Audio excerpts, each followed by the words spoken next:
Sekarang ini setan besar memang sudah dibergol, setan kecil masih ada.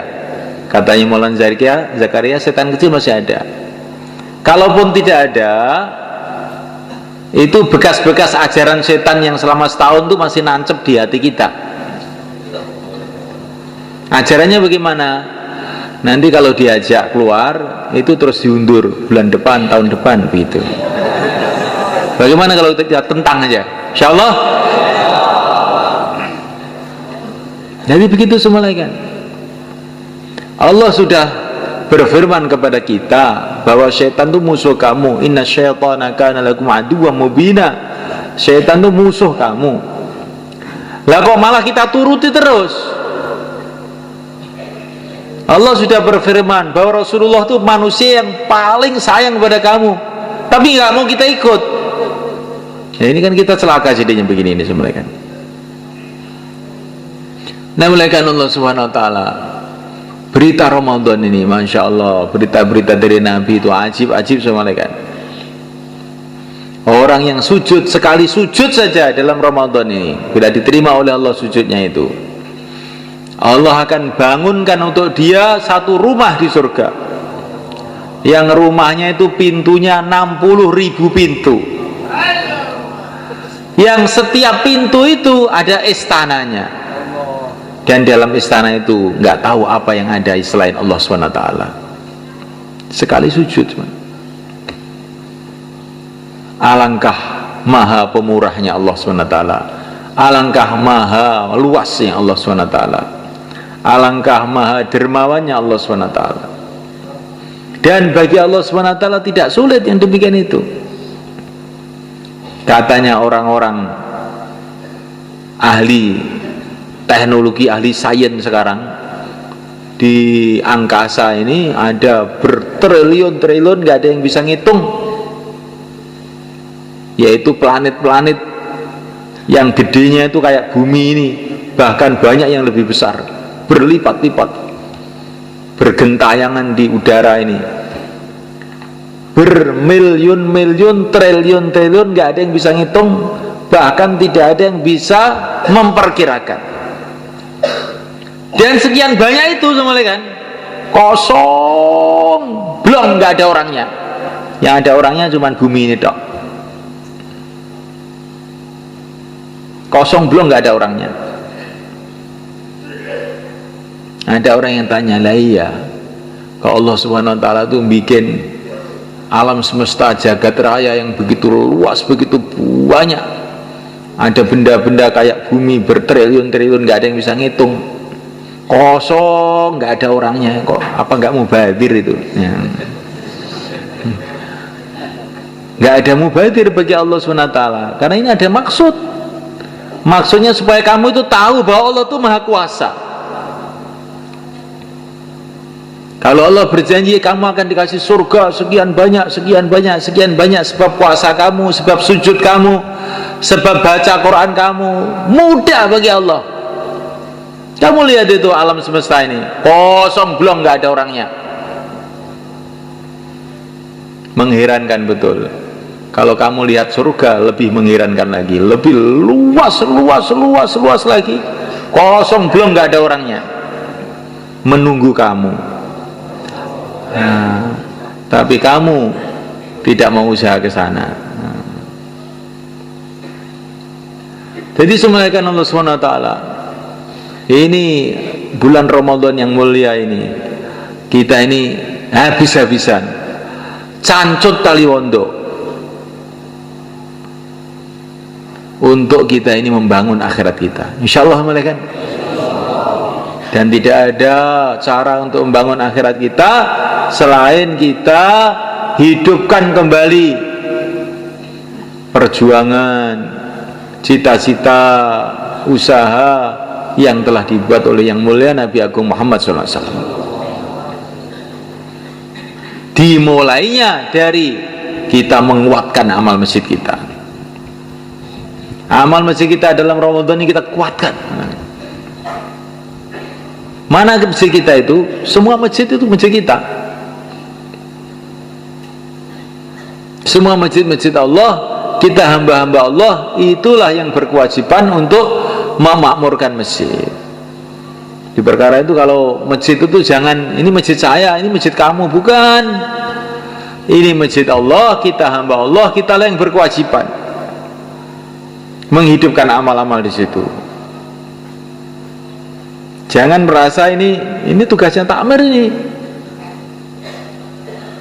Yang mulia Nabi Agung Muhammad SAW, beliau masuk masjid, beliau melihat di situ ada dahak, ada liak di masjid, langsung wajah beliau merah. Rasulullah Sayyidul Anbiya, langsung beliau cari pelapah kurma, dibersihin itu dahak itu, dan itu dikasih minyak wangi. Kemudian beliau mengatakan, masjid ini ada rohnya, kurang lebihnya begitu. Kalau ada kotoran di masjid itu seperti orang kena kotoran, maka masjid itu merasa jijik.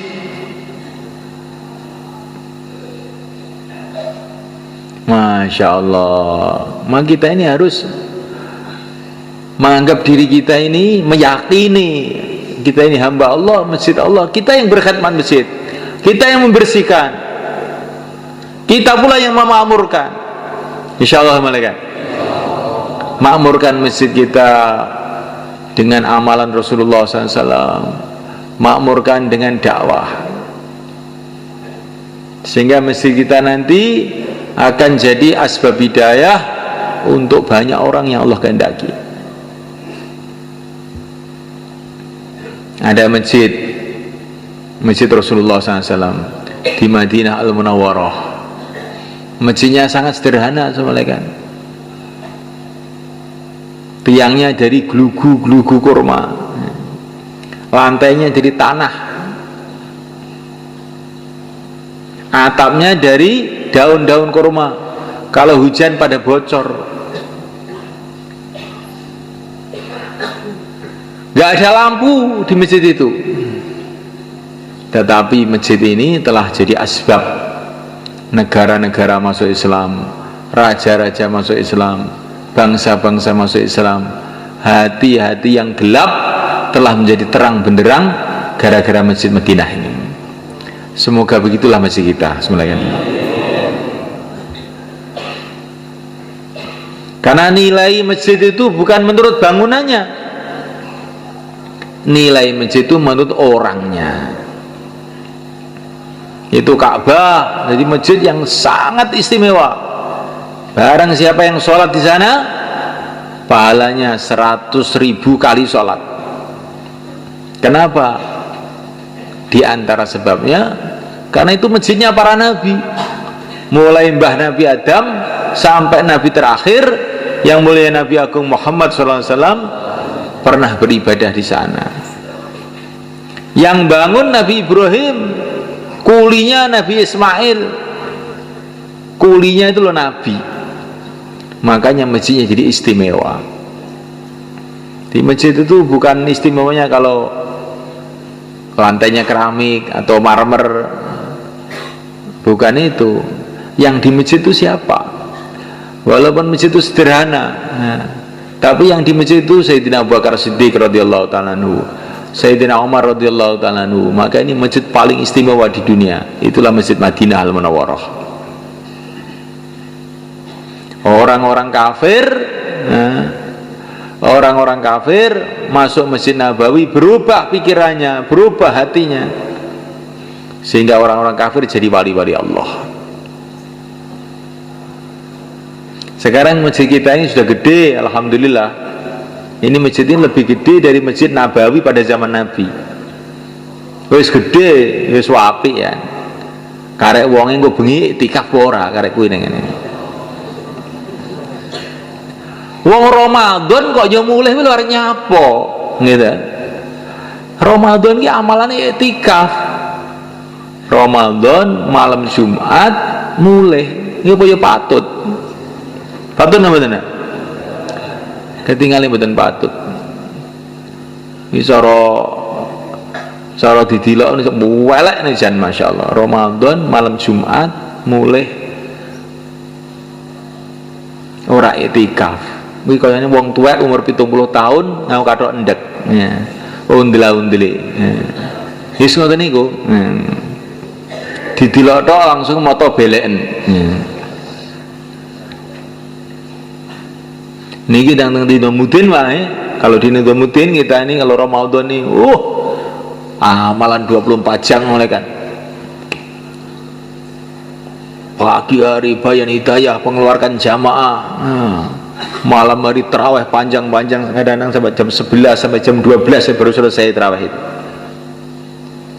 Terawihnya panjang-panjang,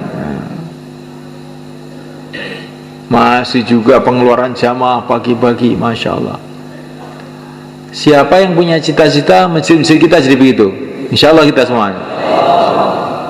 Masjidnya kecil di Nizamuddin itu, tapi amalannya besar. Sehingga jadi asbab hidayah hidupnya agama di London, hidupnya agama di Rusia. Kemarin saya baru dapat cerita jamaah yang dikirim ke Rusia, jamaah Malaysia kemarin datang ke sini. Bagaimana dia masuk di hutan-hutan Rusia itu, musim salju, musim dingin, masuk ke kampung, terus membuat pertemuan habis ngisya. Dia mengira di kampung seperti ini mana ada orang mau datang, musim dingin lagi, es di mana-mana es, nggak ada listrik lagi kampung itu, gelap. Tapi dia elan, jauhlah pagi hari, sore hari jauhlah, nanti malam habis isya ada pertemuan. Setelah habis isya tahu-tahu loh, ada apa ini? Ternyata orang-orang pada datang tuh naik kuda semuanya. Orang Rusia tuh naik kuda datang itu. Ada yang naik keledai.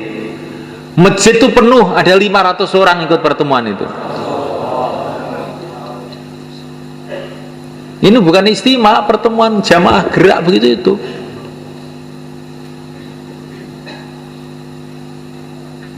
Masya Allah, ini barokahnya fikirnya Syekh Ilyas 90 tahun yang lalu. Rusia bangkit agama, ya. Di Eropa bangkit agama.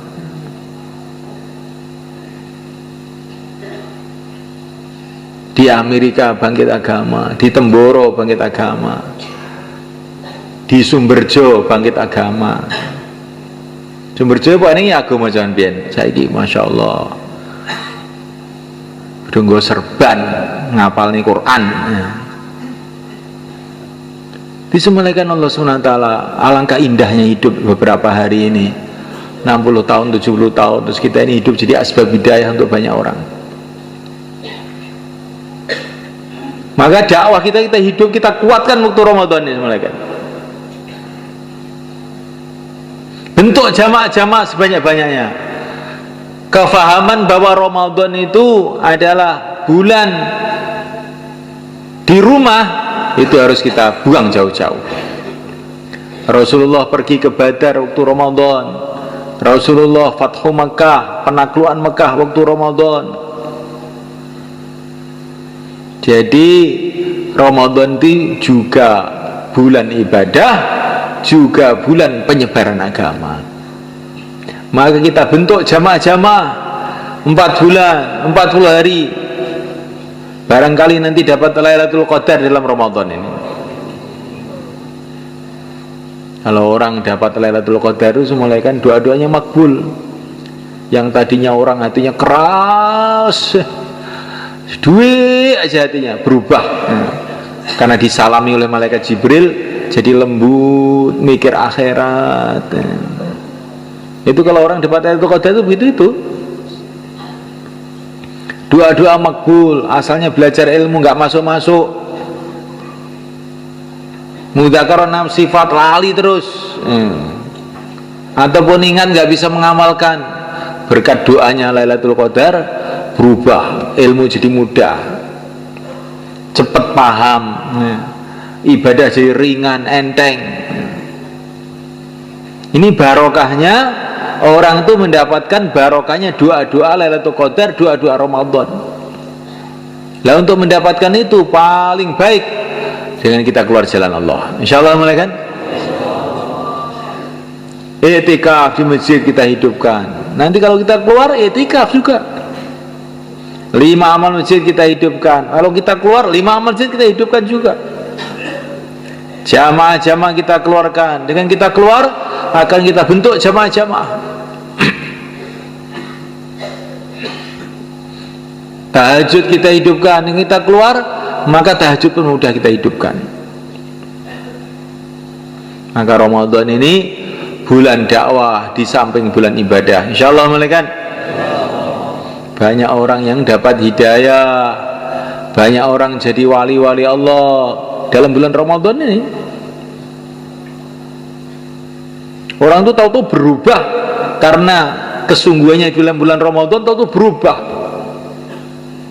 Jadi orang yang dekat kepada Allah, jadi orang-orang ahli ibadah, jadi orang-orang ahli dakwah, jadi orang-orang ahli ilmu.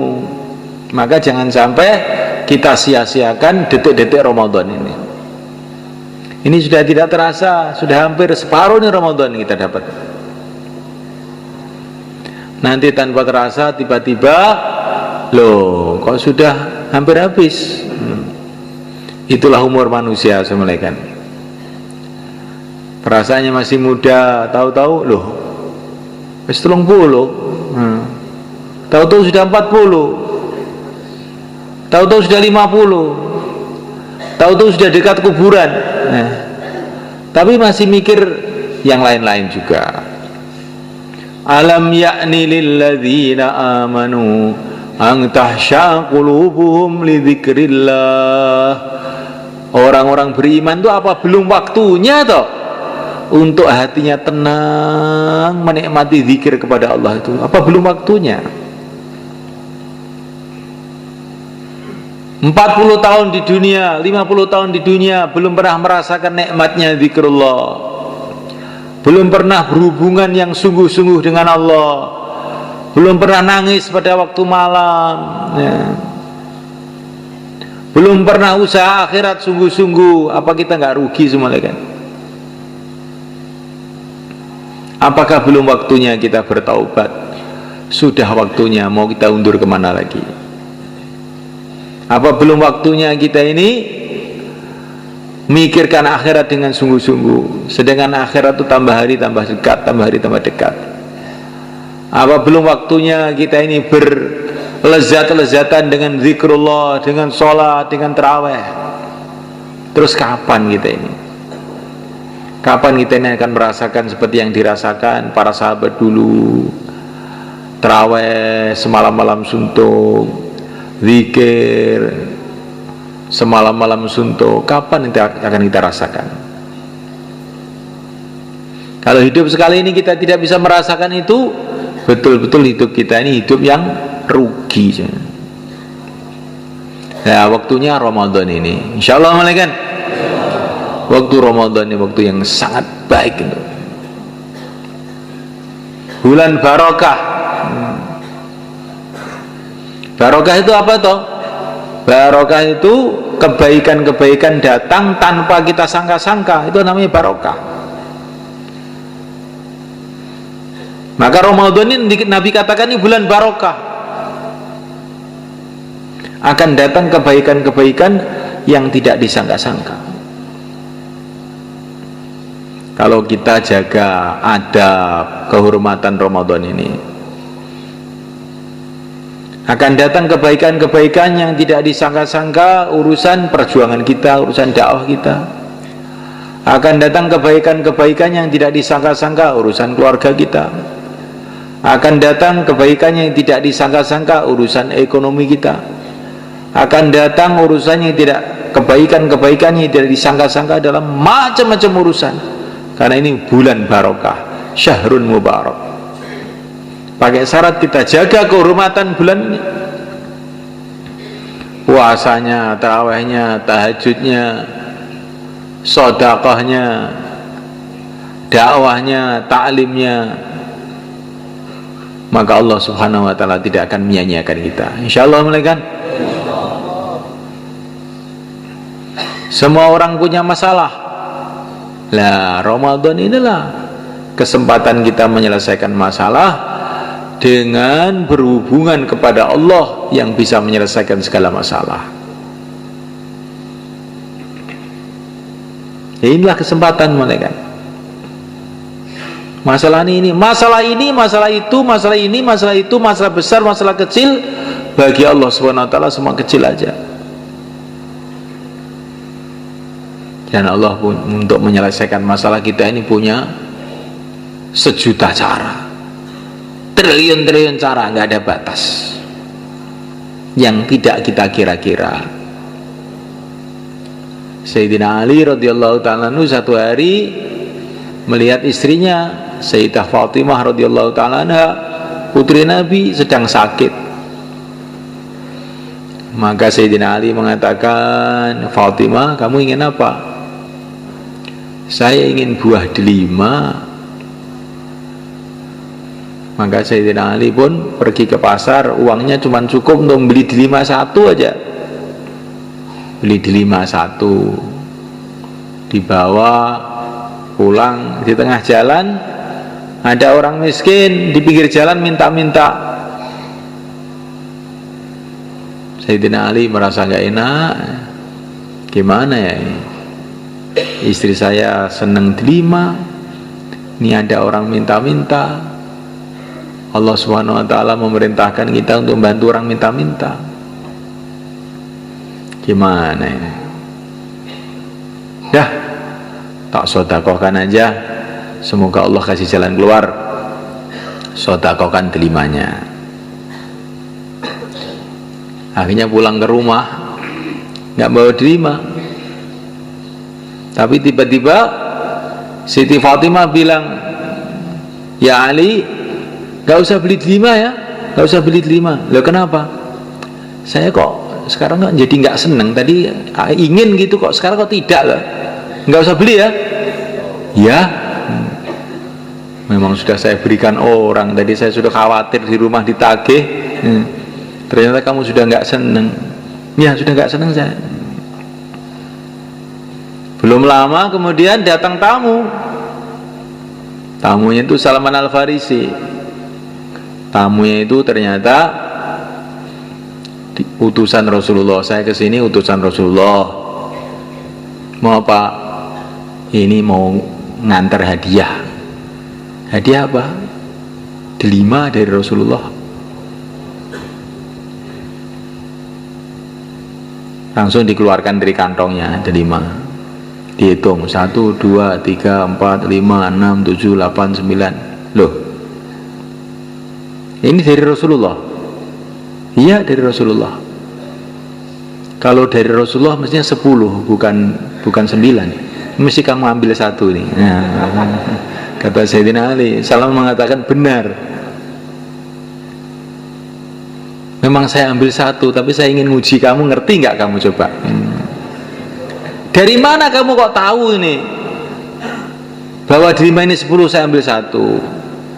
Sayyidina Ali ini, saya itu baca Quran mulai awal sampai akhir itu nggak ada orang beramal 1 pahalanya 9, nggak ada. Minimalnya pahala itu 10, bukan 9. Maka mesti kamu entet ini. Ini katanya Sayyidina Ali. Jadi sudah malaikat Allah Subhanahu wa taala. Ini ilmunya Sayyidina Ali itu aneh-aneh kadang-kadang. Ini di ilmu tafsir gak ada begini nih. Ya, ini pemahamannya para wali mengenai Quran ya, sebenarnya. Saking yakinnya Sayyidina Ali kepada Al-Quran ini malaikat. Maka dia yakin bahwa apa yang dia buat mesti dibalas oleh Allah. Dan kalau ini dari Rasulullah, mesti Rasulullah itu mesti kasih ilham oleh Allah. Nggak mungkin itu ngawur, itu Rasulullah nggak mungkin. Kalau Rasul itu dikasih ilham dari Allah mestinya 10, nggak 9. Nah, ini tafsirnya Sayyidina Ali ini. Karena Rasulullah itu semua perbuatannya adalah dari bimbingan wahyu. Lah wahyu nggak ada yang 10 dibalas 9, 1 dibalas 9 itu nggak ada. Man jaa bil hasanati falahu asyru amsalihha, balasannya 10. Lah saya ini sudah sedekah kok nggak ada balasannya Pak ya. Mungkin balasannya tidak di sini, balasannya di akhirat. Atau mungkin sedekah kamu itu kurang ikhlas. Sedekah dengan cemberut. Sayyidina Ali itu sedekahnya dengan yakin, ini perintah Allah. Maka kalau kita sedekah itu dengan ikhlas. Tandanya ikhlas itu gimana sedekah itu? Yang memberi dengan yang diberi itu lebih gembira yang memberi.